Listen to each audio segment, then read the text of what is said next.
Saudara-saudara kekasih di dalam Tuhan Yesus, puji dan syukur kepada Tuhan yang telah memimpin, memberkati kita dan melindungi kita sampai saat ini.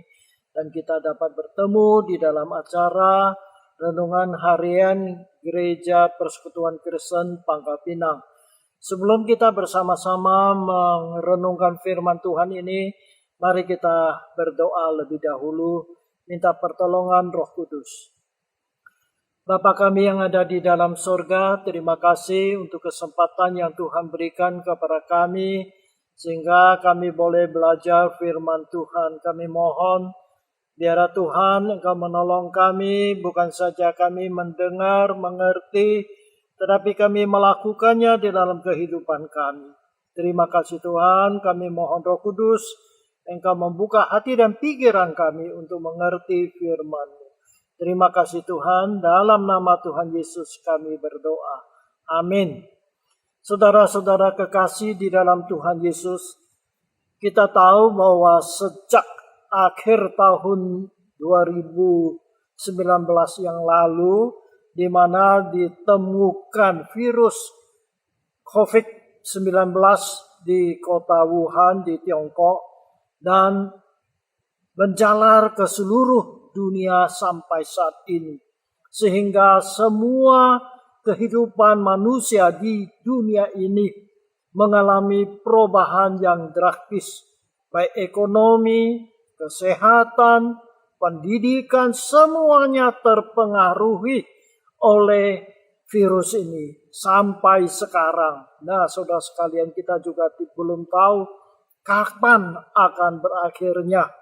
Kita bersyukur kepada Tuhan kalau sekarang sudah ditemukan vaksin untuk mencegahnya, tetapi masih perlu waktu untuk diuji coba. Kita doakan supaya vaksin ini dapat berhasil dengan baik, sehingga dapat menolong kita menghindari daripada virus corona ini. Nah, saudara sekalian, karena virus ini mempengaruhi seluruh aspek kehidupan kita.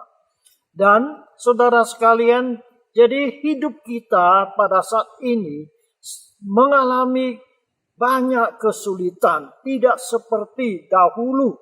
Nah, saudara sekalian, kalau dahulu sebelum ada virus ini, kita boleh berbuat apapun saja. Kalau kita ada duit, kita ada tubuh yang sehat, kita boleh berjalan kemana saja. Tetapi sekarang saudara sekalian, kita sangat-sangat dibatasi. Bahkan banyak negara yang tidak mau menerima kunjungan-kunjungan orang dari luar.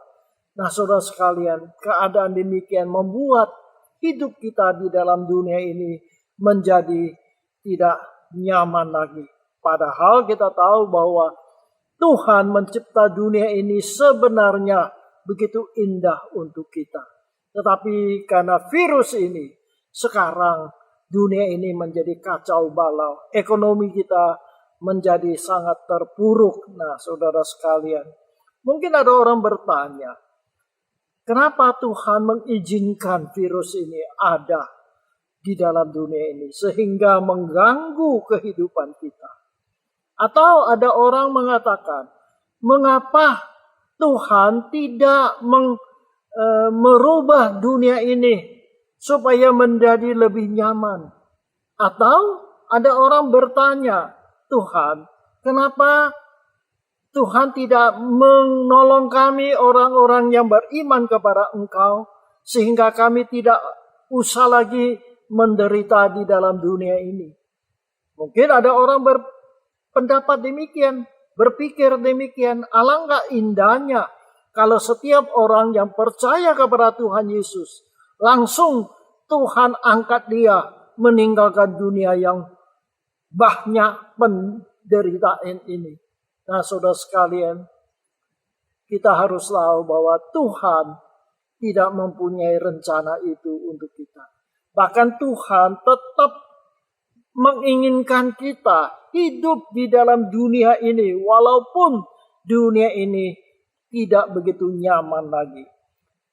Saudara sekalian, ketika Tuhan Yesus mau ditangkap dan disalibkan, sebelumnya dia berdoa kepada Bapaknya di sorga, berdoa untuk murid-muridnya pada waktu itu.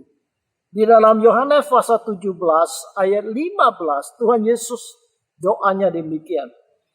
Aku, yaitu Tuhan Yesus, tidak meminta supaya engkau ini adalah Bapa sorgawinya, mengambil mereka ini adalah murid-muridnya dari dunia, tetapi supaya engkau melindungi mereka dari yang jahat. Dari doa ini kita lihat Tuhan Yesus berdoa kepada Bapaknya di sorga. Dia tidak minta kepada Bapaknya supaya kita yang menjadi percaya kepada dia, menjadi muridnya, diangkat dari dunia yang banyak penderitaan ini. Tetapi dia menginginkan kita tetap ada di dalam dunia ini. Nah, saudara sekalian, mengapa Tuhan mengizinkan begitu banyak penderitaan di dalam dunia ini? Sehingga hidup kita ini tidak menjadi nyaman lagi. Seperti beberapa waktu yang lalu saya sudah menguraikan bahwa ketika Allah mencipta dunia ini begitu indah, begitu nyaman. Tetapi karena dosa manusia, dunia ini menjadi rusak. Nah, saudara sekalian, mengapa Tuhan mengizinkannya semuanya ini? Saya rasa ada salah satu sebabnya adalah supaya kita tidak lagi rindu tinggal lama-lama di dalam dunia ini. Seandainya dunia ini nyaman untuk kita, tentu kita tidak berpikir supaya kita boleh bertemu dengan Tuhan di tempat di sorga di sana. Karena kita nyaman di dunia ini. Tapi justru karena dunia ini tidak nyaman, sehingga kita tidak lagi rindu lama-lama di dalam dunia ini. Dan dalam hal ini, penulis dari kitab Ibrani pernah menulis yang demikian di dalam Ibrani pasal 11 ayat 13 sampai 16. Sekali lagi Ibrani pasal 11 ayat 13 sampai 16. Ayat-ayat ini menceritakan bahwa ada sekelompok orang beriman kepada Tuhan. Mereka punya iman yang sungguh-sungguh kepada Tuhan. Tetapi Tuhan tidak segera membawa mereka meninggalkan dunia ini. Dan Tuhan mengizinkan mereka mengalami hidup yang tidak nyaman di dalam dunia ini. Kita tahu bahwa penerima surat Ibrani ini, mereka pada waktu itu terpaksa meninggalkan kampung halaman mereka, tanah air mereka. Karena apa? Karena mereka mengalami penganiayaan karena iman mereka. Nah, penulis ini mengatakan, mengapa Tuhan mengizinkan mereka mengalami penderitaan itu? Mengapa mereka tidak segera diambil oleh Tuhan meninggalkan dunia yang fana ini? Nah, ini dikatakan oleh penulis Ibrani ini. Ibrani pasal 11 ayat 13 sampai 16. Saya bacakan untuk kita semuanya. Dalam iman mereka semua ini telah mati sebagai orang-orang yang tidak memperoleh apa yang dijanjikan itu. Tetapi yang hanya dari jauh kelihatannya dan melambai-lambai kepadanya, dan yang mengakui bahwa mereka adalah orang-orang asing dan pendatang di bumi ini. Sebab mereka yang berkata demikian menyatakan bahwa mereka dengan rindu mencari suatu tanah air. Dan kalau sekiranya dalam hal itu mereka ingin akan tanah asal yang telah mereka tinggalkan, mereka cukup mempunyai kesempatan untuk pulang ke situ. Tetapi sekarang mereka merindukan tanah air yang lebih baik, yaitu satu tanah air sorgawi. Sebab itu Allah tidak malu disebut Allah mereka, karena Ia telah mempersiapkan sebuah kota bagi mereka. Jadi saudara sekalian, di sini beritahukan kepada kita, karena penderitaan di dalam dunia ini, sehingga mereka mempunyai satu kerinduan akan satu tanah air yang Tuhan sediakan bagi mereka. Demikian juga saudara sekalian, hari ini kalau kita hidup dalam dunia yang tidak nyaman lagi, di mana-mana ada ancaman virus corona ini, sehingga kita hidup di dalam kewaspadaan. Nah, saudara sekalian, salah satu yang boleh kita petik dari pelajaran adalah supaya kita tahu dunia ini bukanlah tempat tinggal kita yang nyaman selama-lamanya. Kita akan memikirkan bahwa Tuhan telah menyediakan bagi kita tempat yang nyaman, yaitu di surga. Selain saudara sekalian, daripada dunia yang kita tinggal ini tidak nyaman lagi, kita juga mempunyai satu kelemahan, yaitu tubuh jasmani kita. Karena tubuh kita yang dicipta oleh Allah yang semula adalah sempurna, tidak ada sakit penyakit, tidak ada penderitaan. Tetapi karena dosa, sehingga tubuh kita menjadi rusak. Sehingga hari ini setiap saudara dan saya akan mengalami yang namanya sakit penyakit. Nah, kalau kita mengalami sakit penyakit, mau tidak mau kita harus berpikir alangkah menderitanya kita di dalam dunia ini. Nah, saudara sekalian, mungkin bagi sebagian saudara yang masih muda, sehat, mungkin mereka pikir tubuh mereka masih kuat, ya, tidak pernah sakit, tidak pernah menderita. Kalau ada sakit cuma pilek barangkali, sakit sedikit-sedikit, sebentar sudah sembuh. Tapi bagaimana dengan mereka yang lanjut usia, yang sudah tua, yang penyakitnya banyak dan tidak sembuh-sembuh, saudara sekalian. Ke dokter, minum obat, tetapi nggak sembuh-sembuh. Menderita, saudara sekalian. Oleh sebab itu, bagi mereka ini, mereka memikirkan alangkah indahnya kalau satu hari mereka boleh meninggalkan dunia ini.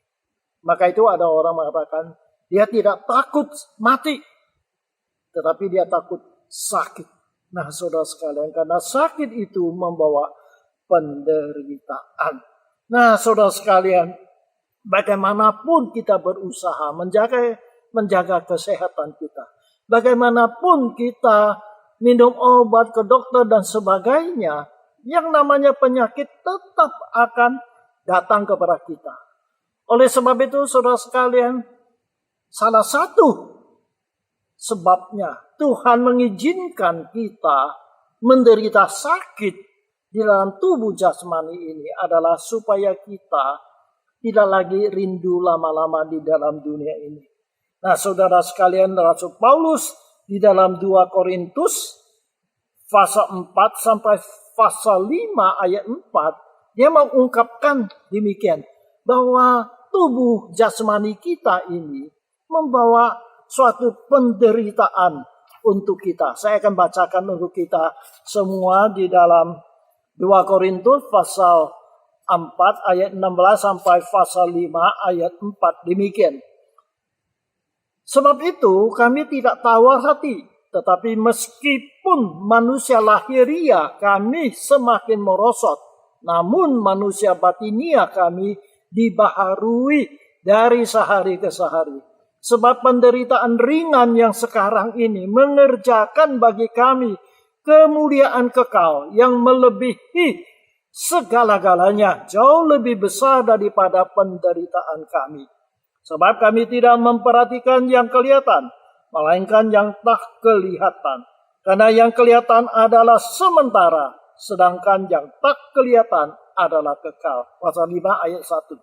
Karena kami tahu bahwa jika kemah tempat kediaman kita di bumi ini dibongkar, Allah telah menyediakan suatu tempat kediaman di surga bagi kita.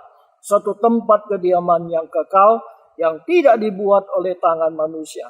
Selama kita di dalam kemah ini, kita mengeluh karena kita rindu mengenakan tempat kediaman surgawi di atas tempat kediaman kita yang sekarang ini.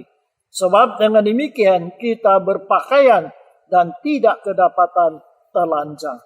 Sebab selama masih diam di dalam kemah ini, kita mengeluh oleh beratnya tekanan. Karena kita mau mengenakan pakaian yang baru itu tanpa menanggalkan yang lama. Supaya yang fana itu ditelan oleh hidup. Nah, saudara sekalian, ayat-ayat ini mengatakan kita masih tinggal di dalam tubuh kita ini yang disebut kemah. Kita menderita. Nah, saudara sekalian, supaya kita merindukan satu kediaman yang kekal, yaitu merindukan satu tubuh yang kekal, yang tidak lagi diganggu oleh sakit penyakit seperti yang sudah saya uraikan pada Sabtu yang lalu, saudara sekalian. Jadi saudara-saudara yang kekasih dalam Tuhan, Tuhan mengizinkan kita tinggal di dunia yang banyak penderitaan. Dan Tuhan mengizinkan tubuh kita ini banyak penyakit dan kelemahan sehingga kita banyak mengalami penderitaan. Salah satu hikmatnya adalah supaya kita tidak lagi rindu akan dunia ini yang terus-menerus membawa penderitaan. Tetapi supaya kita merindukan surga yang mulia, tempat yang bahagia, yang tidak ada sakit penyakit lagi. Nah, saudara sekalian, Tuhan kita Yesus Kristus, ya, kita akan bersama dengan Dia di tempat yang bahagia. Kalau kita sudah pulang ke sana, kalau kita sudah dibawa oleh Tuhan ke tempat kediaman bersama dengan Tuhan, kita tidak usah lagi menderita. Oleh sebab itu Rasul Paulus juga mengingatkan kita bagi orang-orang yang beriman, yang percaya kepada Dia, supaya kita tidak lagi merindukan dunia ini. Kita di dunia ini hanya sementara, hanya menumpang saja. Tetapi kampung halaman kita yang kekal adalah di dalam surga. Di sana ada Tuhan kita Yesus Kristus. Kita akan bersama dengan Dia di dalam kebahagiaan yang kekal. Oleh sebab itu Paulus di dalam suratnya kepada jemaat di Kolose, dia berkata demikian di dalam Kolose pasal 3 ayat 1 sampai 4. Paulus berkata demikian, Kolose pasal 3 ayat 1 sampai 4. Karena itu, kalau kamu dibangkitkan bersama dengan Kristus, carilah perkara yang di atas, di mana Kristus ada, duduk di sebelah kanan Allah. Pikirkanlah perkara yang di atas, bukan yang di bumi. Sebab kamu telah mati dan hidupmu tersembunyi bersama dengan Kristus di dalam Allah. Apabila Kristus yang adalah hidup kita menyatakan diri kelak, kamu pun akan menyatakan diri bersama dengan Dia dalam kemuliaannya. Jadi saudara sekalian, memang kita hidup dalam dunia ini ada penderitaan.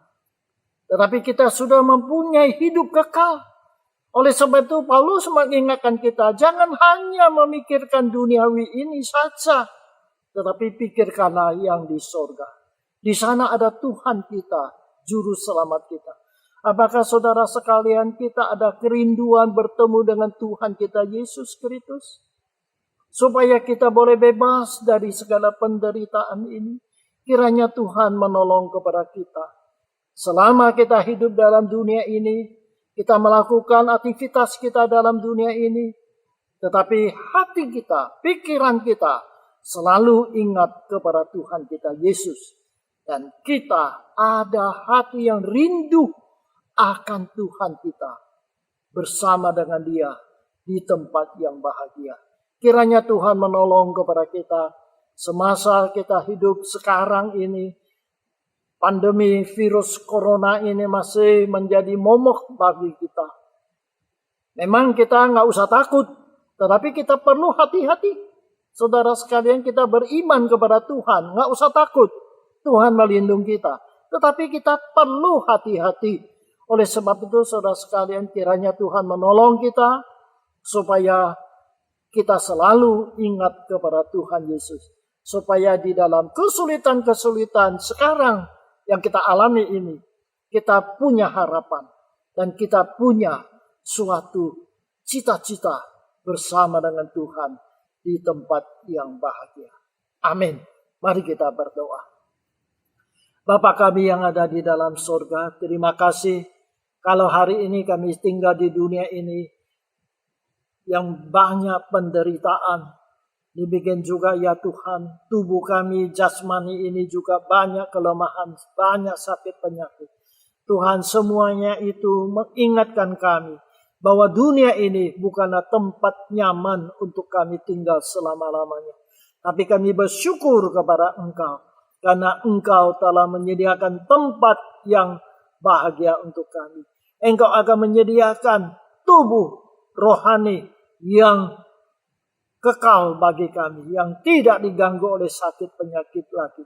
Oleh sebab itu Tuhan, tolonglah kami, supaya kami menaruh harapan kami kepada Engkau saja. Tidak hanya memikirkan duniawi ini. Tuhan, inilah permohonan kami. Kuatkan iman kami. Kami doakan bagi saudara kami yang mengalami banyak kesulitan karena pandemi virus COVID ini ya Tuhan. Berilah mereka pengharapan. Berilah mereka kekuatan. Berilah hati yang hikmat. Supaya di dalam kesulitan-kesulitan mereka tetap bersandar kepada Engkau. Terima kasih Tuhan. Dalam nama Yesus kami berdoa. Amin. Kiranya Tuhan berkati kita sampai berjumpa lagi pada kesempatan yang lain. Amin.